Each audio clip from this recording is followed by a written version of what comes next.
जय शिवराय मित्रांनो।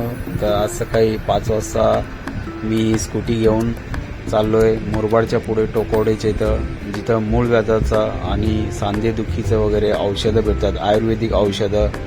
तर मी निघालो 5 वाजता मुरबाडच्या दिशेने। बघितलं इथं पूर्ण अंधार होता रस्त्यावरती। मग हळूहळू पुढे गेलो तर 7 वाजता मी पोचलो मुरबाडमध्ये।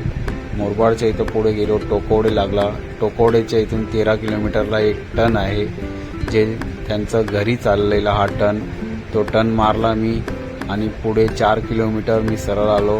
4 किलोमीटरच्या नंतर त्यांचा एक बोर्ड दिसला मला। त्या बोर्डाच्या समोरच त्यांचं घर होता। घरामध्ये मी गेलो, बघितलं इथं सगळं आयुर्वेदिकचं औषधांचं सगळं काम चालू होतं, त्यांचा सुकवायचं काम चालू होता। इथं थोडंसं औषधांचा व्हिडिओ वगैरे बनवून घेतलं, त्यांचा घराचा व्हिडिओ बनवला।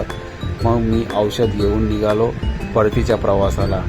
तर पुढे खूप टन वगैरे होते, रस्ता पूर्ण खाली होता। रमत गमत गेलो आणि पोचलो मी मुरबाडमध्ये। तर मुरबाडमध्ये मला एक मस्त गरमागरम चहा मिळाला, जे अमृततुल्य होता।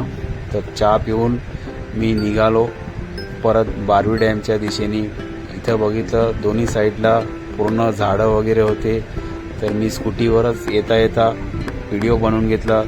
थोडा पुढे आल्यानंतर मला पाण्याचा प्रवाहांचा आवाज आला, जे बारवी डॅमच्या इथून पाणी सोडत होते, पाणी पुरवठ्याच्या इथं। तर त्या पाण्याचा वगैरे व्हिडिओ वगैरे बनवून घेतला। खूप जोरात आवाज येत होता आणि फायनली मी आलो टुनवाल गार्डनच्या इथं।